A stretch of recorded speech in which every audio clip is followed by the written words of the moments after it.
Ebeneza Studios.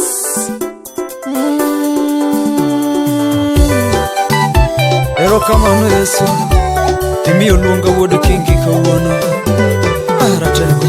Sama Yesu ngo mwandu piny marumo da sunganga. Sama Yesu ngo mwandu piny marumo da sunganga. Andegi maber madasungi onge Yesu moromo. Andegi maber madasungi onge Yesu moromo. Atego kaparo era piwanga luka nyake tienda. Atego kaparo ng'wono piwanga luka nyake tienda. Kare miere mano sechapo ni nyalo paro kuom ng'wono ni. Jomane lak nyera neno kigwedho kuom ng'wono ni. Jomane pinyo chaya neno kigwedho kuom ng'wono ni. To bende paro chieng' chaki golo ya e boloko. To bende paro chieng' chaki golo ya e boloko. Donge na singoni wuode meri na biro weri. Donge na koni wuode meri ni chieng'a weri. Seche koro chopo we asungi wuod meri. Seche koro chopo we asungi wuod meri. Ratego sama pakia gombo neno joricho kiwaro. Ratego sama pakia gombo neno joma tuo kichango mane sayona.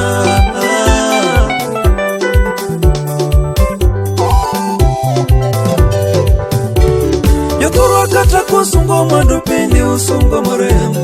Jothurwa kata kusungo mwandu pindi usungo morem. Nyiwa kata kusungo rusungango. Yawai kata kusungo rusungango. Ngima dhano gi mwandu nero koboke Yesu moromo. Ngima dhano gi mwandu nero koboke Yesu moromo. En achielo manyoro kawuono manyaka chieng'. Wuodi meri kende mane polo yero dadina. Ng'ama pingo Yesu chieng' chamo kanye mama. Mama be paro kuma Yesu ni nogolie. Mama de oke Yesu mobiro kawuono. Lwenje meseko kalenga madoresie kawuono. Masiche meseko kalenga madoresie tinende. Wuodi meri moloyo piny gi mwandu dadina.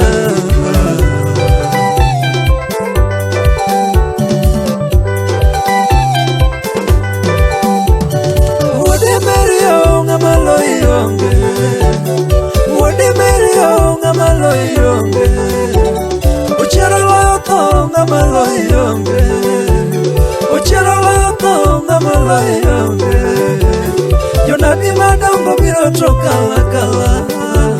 Jopesa madongo biro to kala kala. Inachielo manyoro kawuono manyaka chieng'. Yawai mathurwa kato ringe pi gi meli. Yawai mathurwa kato ringe pi gi meli. Wuode meri kende manonyono wipi gi tiende. Ratego na wuothe wipi kaonge meli baba.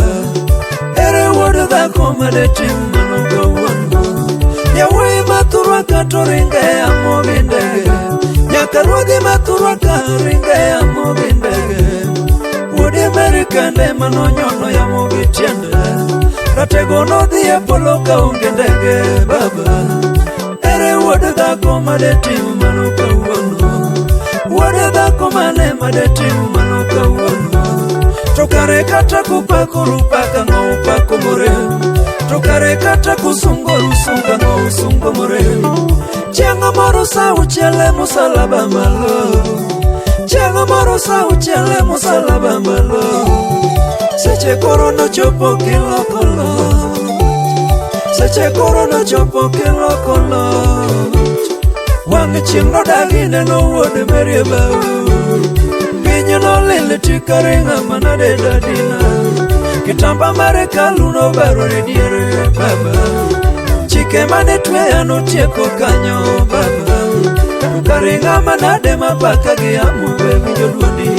Kare ng'ama nade koda wang' chieng' be winjo duondi.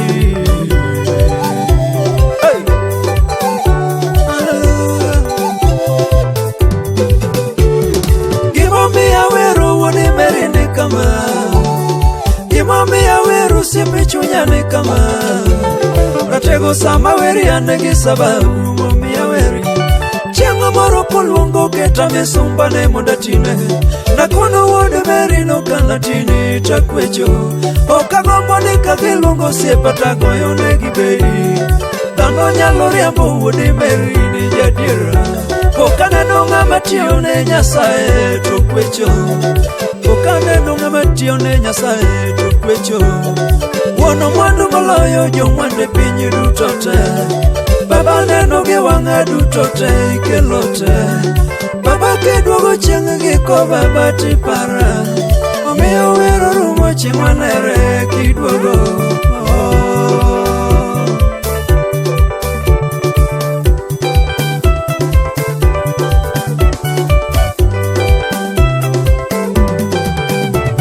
Apenjo mano ng'ama winjo dwonde kabirono. Apenjo mano ng'ama winjo dwonde kabirono. Ene mogolo ura madala wosiepane. Ene mogolo chaya madala wosiepane. Ene mopedho mesenyi mwasika. Oya koni ni wuode meri ni kobiro. Jogo machai go kane chai kendo kobiro. Toketa masungi go nego mbia gomba. Toketa masungi go nego mbia gomba.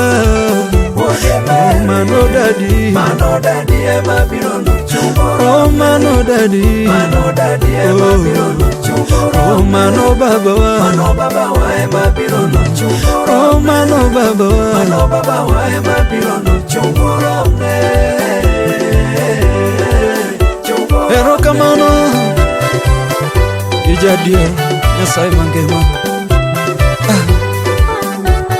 Apenjo mano ng'ama winjo dwonde kabirono. Apenjo mano ng'ama winjo dwonde kabirono. Tego dionge pinyo dojwang'a.